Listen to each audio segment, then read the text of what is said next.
Hello everyone, welcome to the midnight express. আচ্ছা, আপনারা কি কখনো কোনো অলৌকিক জগতে পা দেওয়ার কথা ভেবেছেন? আমাদের চারপাশে এখনো পর্যন্ত এমন কিছু ঘটনা ঘটে যায় যার ব্যাখ্যা বিজ্ঞানও দিতে পারে না। আমি আজকে কথা বলবো ঠিক সেরকমই একটি ঘটনা নিয়ে, যার ব্যাখ্যা বিজ্ঞানের কাছেও হয়তো থাকবে না। ঘটনার শুরু উত্তর কলকাতা থেকে।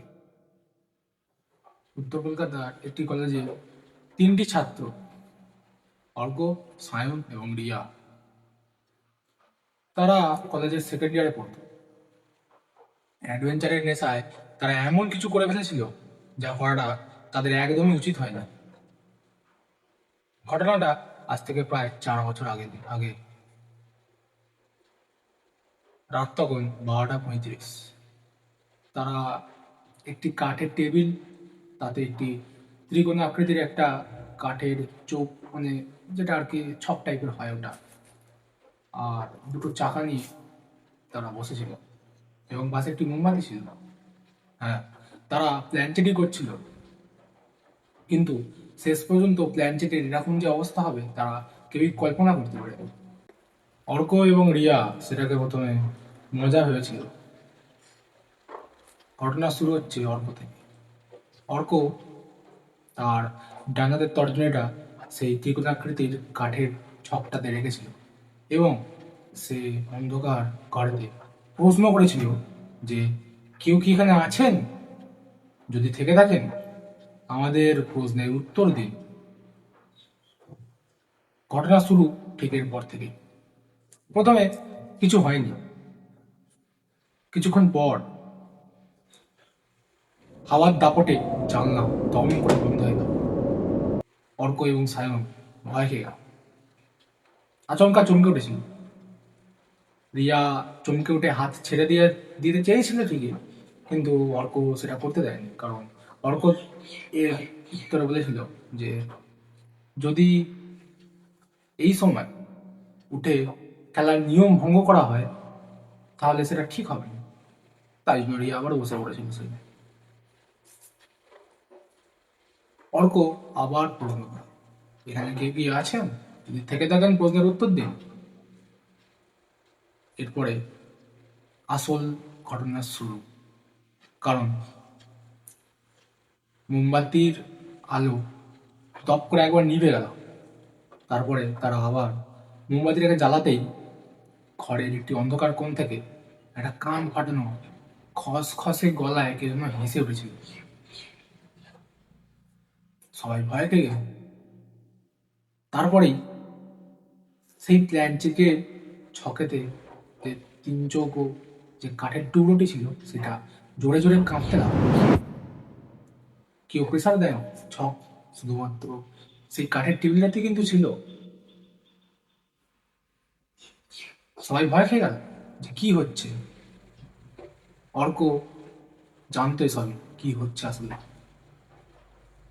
এরপরে মোমবাতি আলো যখন নিভে যায়, দমকা হয়, তখন রিয়া আর সায়ন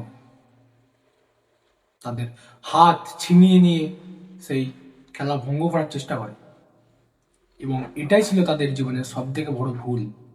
কারণ আত্মাকে বিদায় না দিয়ে যদি খেলা ভঙ্গ করা হয় তাহলে আত্মাটা চিরতরে এই লোকে থেকে যাবে, এবং তার জন্য চিরতরে এই লোকের দরজা সবসময় খুলে যাবে। অর্ক এই বিষয় জানতো, তাই জন্য সে বলেছিল যে যদি এরামটা তোরা করিস তাহলে খেলাটা খেলতে হবে। রিয়া এবং সায়ন সেটা শোনেনি। এরপরে অর্ক পরিস্থিতিকে সামাল দেওয়ার জন্য সে আবার আরেকবার বলেছিল যে আমরা এই চক্রটা ভাঙছি, আপনি যেখান থেকেই এসেছেন না কেন আপনি চলে যান। কিন্তু তার বদলে পাশে একটা খাতা এবং পেন যেটা ছিল তাতে লেখা পড়ল চিন্ময়, এবং পরক্ষণেই পেন্সিলটা ঠিক খাতার উপরে জোরে জোরে ঘষা খেতে লাগলো, এবং সেই পেন্সিলটা দিয়ে যেন কেউ লিখতে লাগলো যে আমাকে মুক্তি দে, আমাকে মুক্তি দে। রিয়া এবং সায়ন প্রচণ্ড ভয় খেয়ে গেছিল। এরপরে মোমবাতির লাল আলো নীল হয়ে জ্বলে দপ করে নিভে গেল, চারিদিক অন্ধকার। এরপরে সায়ন ফ্ল্যাশ লাইটটা জ্বালালো তার ফোনে, এবং যখনই সে খাটের দিকে ফ্ল্যাশ লাইটটা ফেললো তখনই সে দেখতে পেলো একটা ভয়ঙ্কর দৃশ্য।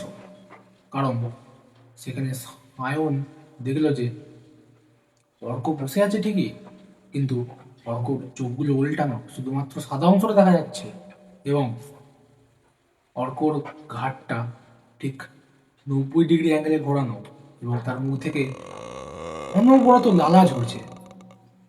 রিয়া এই দৃশ্য দেখে খুবই ভয় পেয়ে গেছিল। এরপরে সায়ন যখন অর্ককে জিজ্ঞাসা করলো যে অর্ক ভাই তো কি হয়েছে, অর্কর গলা থেকে, অর্কর গলা একদম বেরোয়নি, তার বদলে বেরোলো একটা আলাদা, কেমন খসখসে আলাদা টাইপের গলায় কে যেন বলে উঠল যে তোরা খেলা ভঙ্গ করেছিস, আমি একে আর ছাড়ছি না।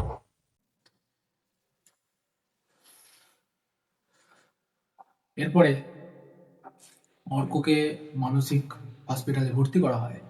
বিজ্ঞানের ভাষায় একে মানসিক ট্রমা বলা হলেও সায়ন আর রিয়া কিন্তু জানে সেদিন রাতে ঠিক কি হয়েছিল তাদের সঙ্গে। এখন নাকি শোনা যায় যে অর্ক সেই হসপিটালের দেওয়ালে আঁচড় কাটে এবং বলে যে ওকে যেতে দে, নাহলে আমাকে ছাড়বে না ও। তাই জন্য আমি আপনাদেরকে সাবধান করছি, যদি আপনি কোনোদিনও একা বাড়িতে থাকেন ভুলেও কিন্তু কাউকে ডাকবেন না, কারণ বলা তো যায় না কেউ আপনার ডাকেরই অপেক্ষা করছে। সাবধানে থাকবেন। যদি আপনাদের এরকম কিছু অভিজ্ঞতা হয়ে থাকে আপনারা আমাকে ডিএম করতে পারেন, এছাড়াও মেল করতে পারেন। আমি আপনাদের সেই অভিজ্ঞতাগুলি পড়ে শোনাবো এবং সবার সামনে সেই অভিজ্ঞতাগুলিকে আমি নিয়ে আসার চেষ্টা করব। এবং এরকম হরর স্টোরি শোনার জন্য আপনারা আমাকে সাবস্ক্রাইব করতে পারেন।